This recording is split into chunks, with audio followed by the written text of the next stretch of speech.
Wednesday, February 14th, 2018, Monaco 64, home of alternative economics and contrarian views. I want to look at the market as usual this morning, but also at Abenomics, the Japanese yen, and its relationship to the gold price. And also a quick look at cryptocurrencies, what they're doing this morning.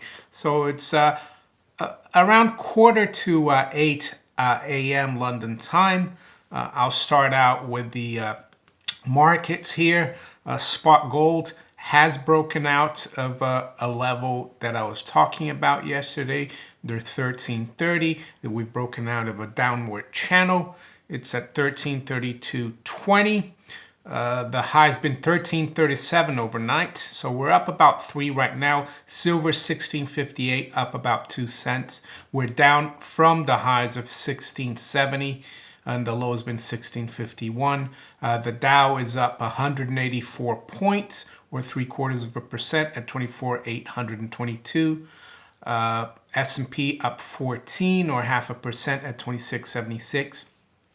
Currency-wise, right now, dollars, the pound is unchanged against the dollar at 138.90.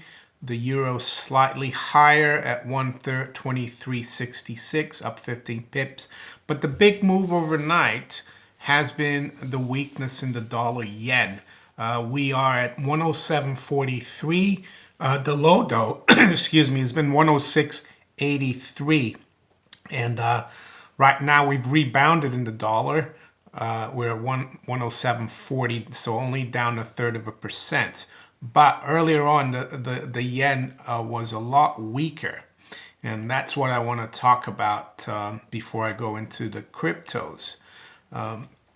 So in December 2012, Shinzo Abe was elected Prime Minister of Japan. And with him came the policy of Abenomics. The Japanese economy wasn't doing that well.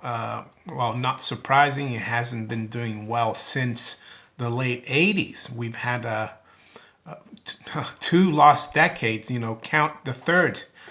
So he came in and decided to go all out.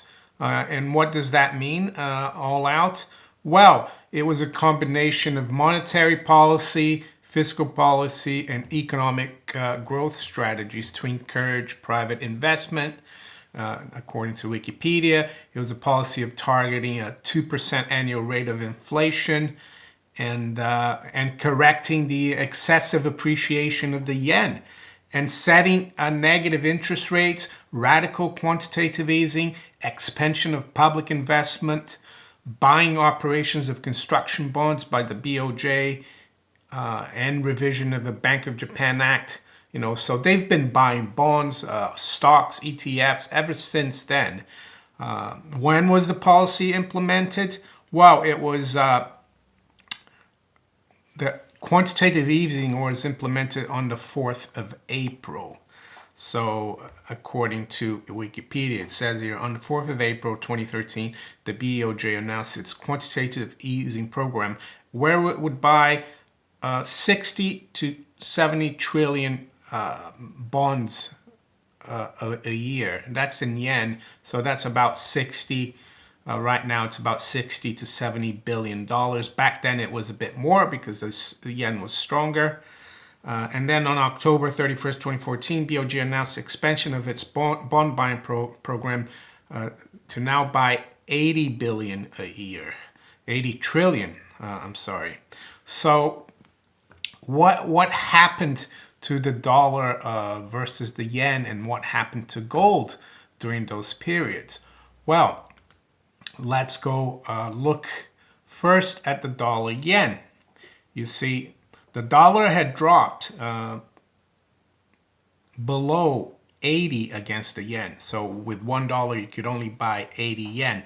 So that means the yen was very strong. That was historic lows for the dollar yen. And you can see that it was in 2011 to beginning of 2012 that we were below that level. And then in December, Shinzo Abe was elected, and you can see that the dollar started rallying from below 80, and then by April, when he announced the QE program, we were already at 95.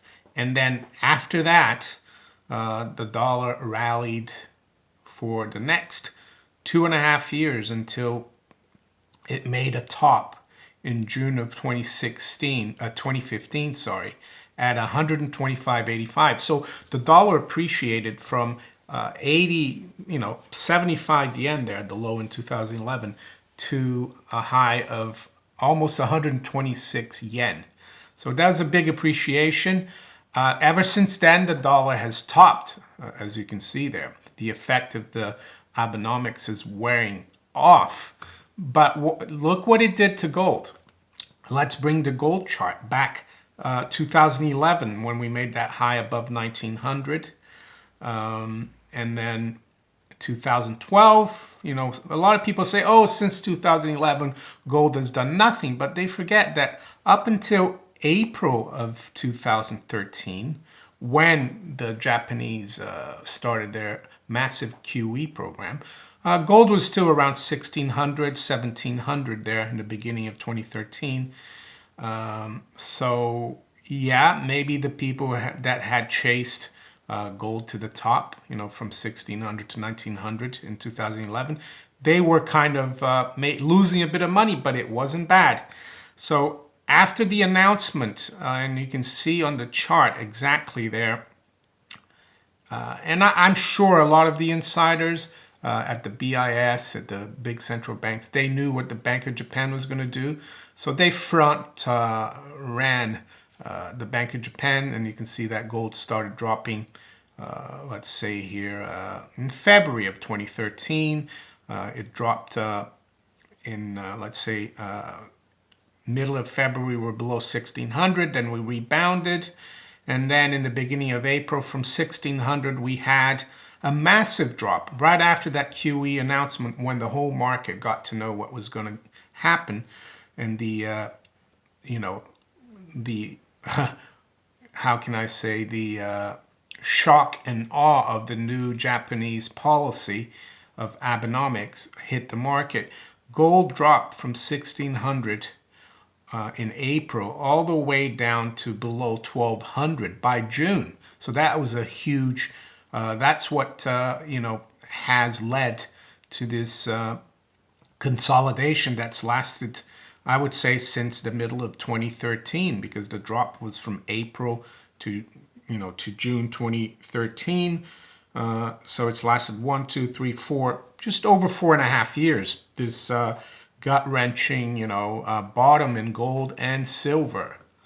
And why is Abenomics or the Japanese yen got anything to do with the price of gold? Well, because it kept the dollar weak. This policy by the Bank of Japan, it wasn't like a one-off thing announced by the government and the Bank of Japan.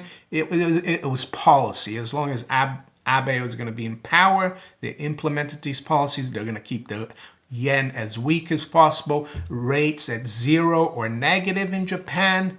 So what that did, it gave investors, speculators, a green light. And to do what? Well, the Japanese yen is a carry trade currency. Japan, after all, is one of the biggest economies in the world. Its currency is convertible. Unlike the yuan, it's used in international trade.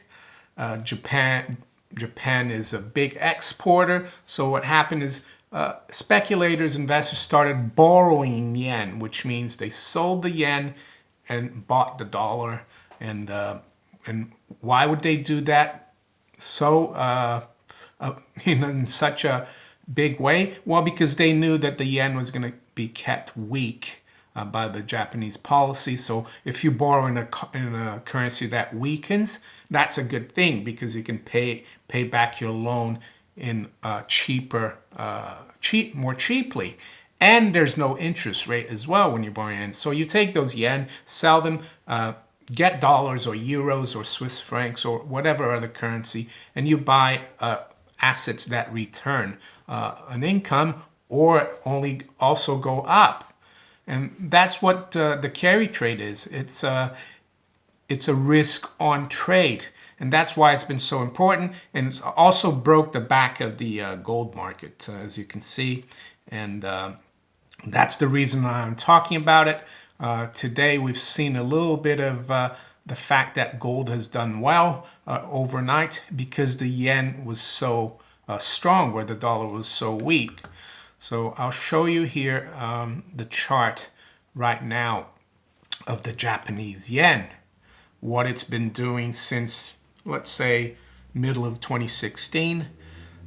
You can see that the dollar strengthened there before the end of the year 2016 quite a bit, from around 102 or 100 at the end of 2016 all the way up to 118, and ever since then it's been going down, but we've had a range since, let's say, between 108 and 114 for the last, almost let's say 12 months. But as of today, we've broken the low there, as you can see, from September last year, which was at 107.29.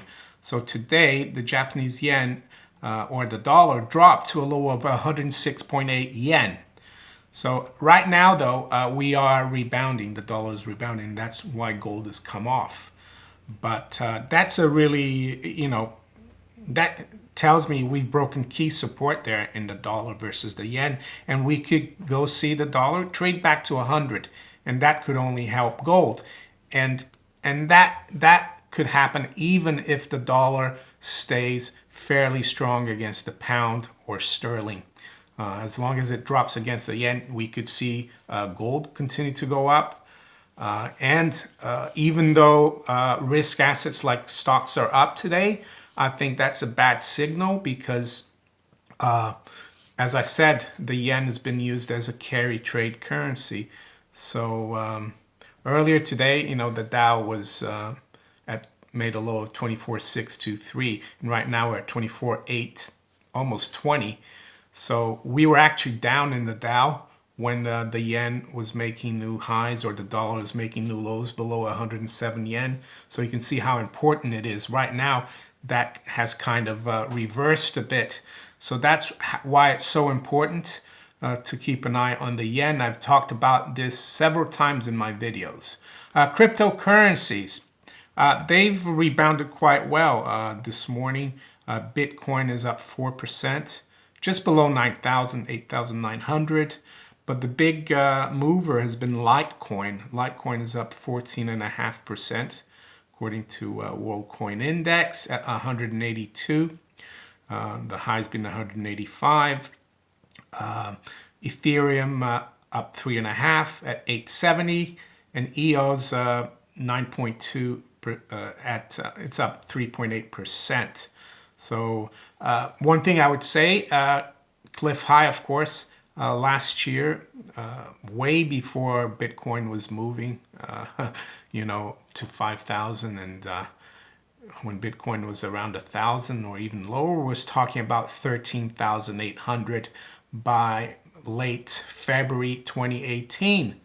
And he has been right a lot about Bitcoin. I know he's been wrong about gold and silver, but yeah, according to his data and the language that he gets from his data, we could see 13,800 in the next week or so in Bitcoin. I've spoken technically about Bitcoin, and that 13,000 right now looks like a overhead resistance because there's a trend line there coming, and the moving averages are around 13. So it kind of coincides with his numbers. Anyway, that's it for this morning. If you enjoyed this video, please like, share it, subscribe to my channel if you haven't yet. And you can also follow me on steemit.com and on Twitter. And I'll talk to you later.